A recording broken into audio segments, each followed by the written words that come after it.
ya hemos visto lo que es la transformada de Fourier, entonces vamos a algunas aplicaciones de lo que es la transformada de Fourier. Recordando, ¿no?, la transformada de Fourier de una función f de t sería definida de esta forma, ¿no?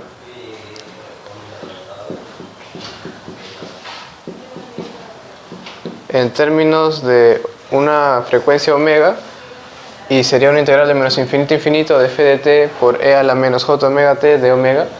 Pero más significativo que eso, implica que está sumando las infinitas frecuencias que puede tener una función no periódica, ¿sí? Entonces vamos a ver una aplicación de esa transformada para lo que es ecuación diferencial parcial, ¿no? Así como la transformada de Laplace resuelve ecuaciones diferenciales homogéneas, la transformada de Fourier puede resolver ecuaciones diferenciales parciales. Laplace también puede resolver ecuaciones diferenciales parciales, pero tienen diferentes límites, ¿no? En este caso siempre es para t y x mayores que 0, y en este caso es para normalmente t entre menos infinito a infinito o x entre menos infinito a infinito, una de las variables entre menos infinito a infinito y la otra mayor que 0, ¿no? Hasta ahí no creo que haya ningún problema, ¿no? ¿Está bien? Sí. Ya. O puede ser también x entre menos infinito a infinito y t mayor que 0. Entonces vamos con el ejercicio, ¿no? 1. Resolver la ecuación diferencial parcial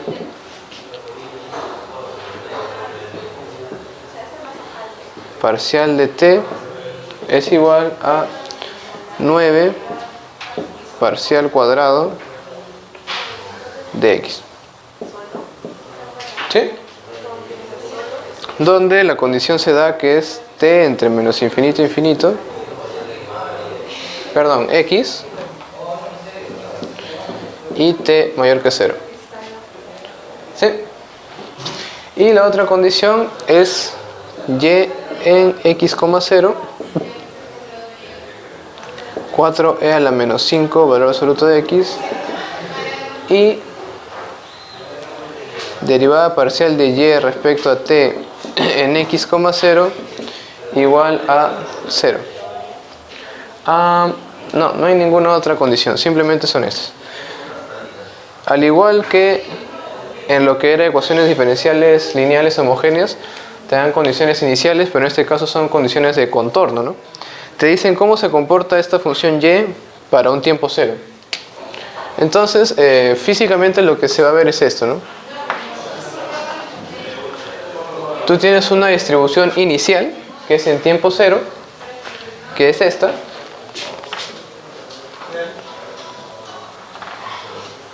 Y ya gobernado por esta ecuación diferencial, lo que va a hacer es cambiar, ¿no?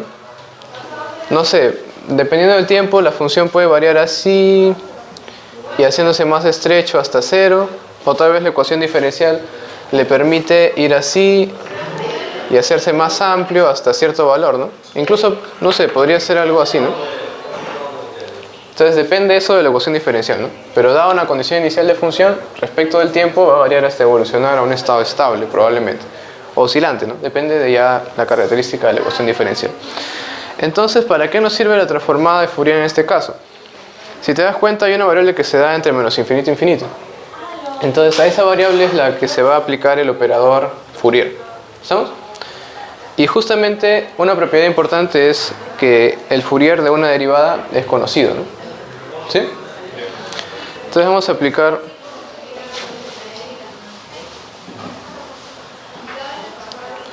transformada de Fourier a ambos lados. Transformada de Fourier de derivada parcial de y respecto a t es igual a 9 por la transformada de Fourier de derivada de y respecto a x cuadrado. ¿Estamos bien? Siempre y cuando tu derivada esté definida para la variable x, para la variable de t no va a afectar eso. ¿Hasta ahí se entiende bien? Entonces, falta aclarar que la Fourier está operando al operador x, ¿sí? Entonces, x pasaría a omega. En este caso, omega es puramente representativo, no representa frecuencia, porque x no es tiempo. Si pasara de tiempo a frecuencia, ahí sí habría un cambio. Entonces, este t ya no está pasando a frecuencia. O sea, t está pasando a una variable omega. Entonces aquí, como no depende de la variable que estás transformando, pasaría nada más como segunda derivada temporal de la transformada de y.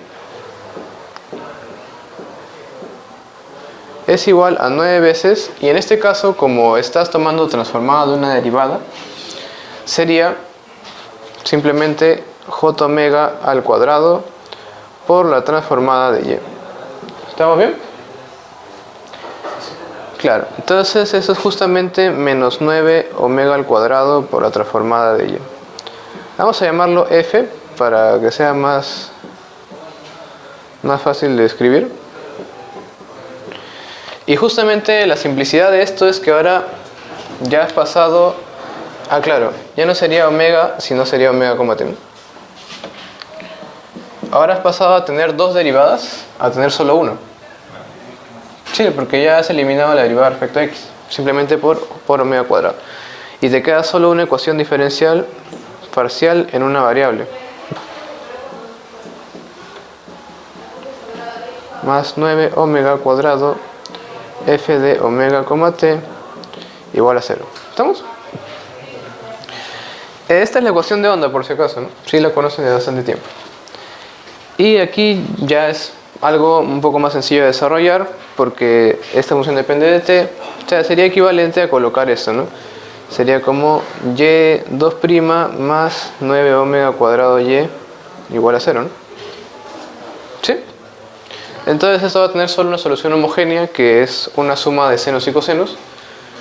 Para efectos de cálculo de Fourier vamos a colocarlo como suma de exponenciales, ¿está bien? Entonces la solución de f omega t ya va a ser conocida. Eso es una constante a por e a la j, y en este caso sería el valor propio, que es la raíz de esta ecuación, j3 omega, ¿no? Más un b por e a la menos j3 omega t.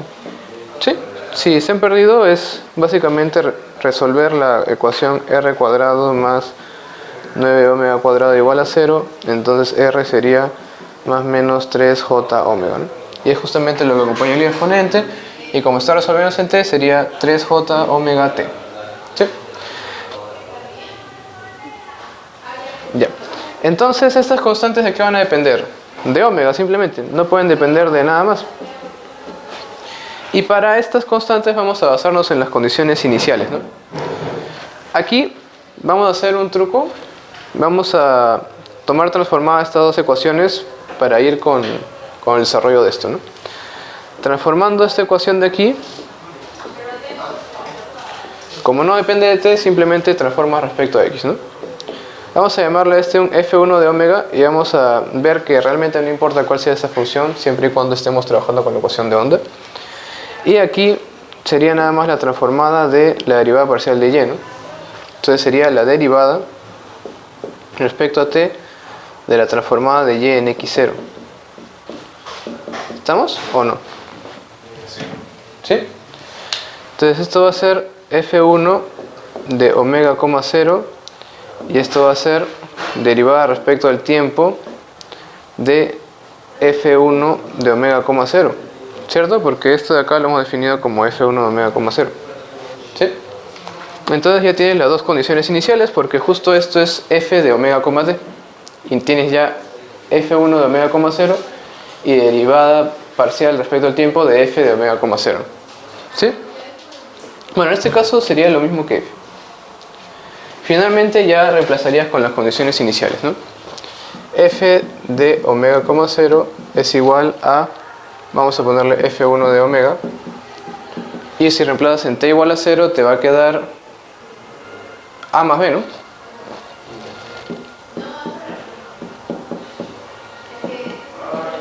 Y luego la derivada respecto al tiempo de f de omega, 0 sería derivar respecto al tiempo de esto, sería 3 omega por a menos b, me parece, ¿no?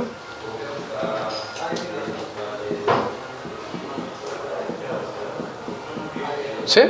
Y eso es igual a 0 por condición. Entonces de aquí obtenemos que a de omega es igual a b de omega y es igual a f1 de omega sobre 2, ¿cierto?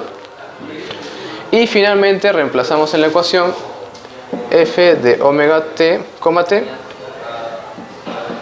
es igual a f1 de omega medios por e a la j 3 omega t más e a la menos j omega t por 3. Ya tendríamos esto, ¿no? ¿Sí? Finalmente, ya teniendo la función en omega, t, lo pasaríamos a x nuevamente, ¿no? Porque ya tenemos todo resuelto. Y justamente les digo que no importa el f1 porque al pasarlo a la inversa, por la propiedad de e a la j 3 omega t, va a desplazarlo simplemente, ¿no? Entonces, pasando ya, tomando inversa, sería f de x, t es igual a 1 medio. Ahora, la inversa de f1 por e a la 3j omega sería desplazarlo simplemente en 3t, ¿no? Sería f1 de x menos 3t más f1 de x más 3t. ¿Esa parte sí se entiende? Y bueno, finalmente el f1 es la función que tenías aquí, ¿no? Y ya está resuelto el problema de la ecuación de onda, ¿no? Muchas gracias por la atención.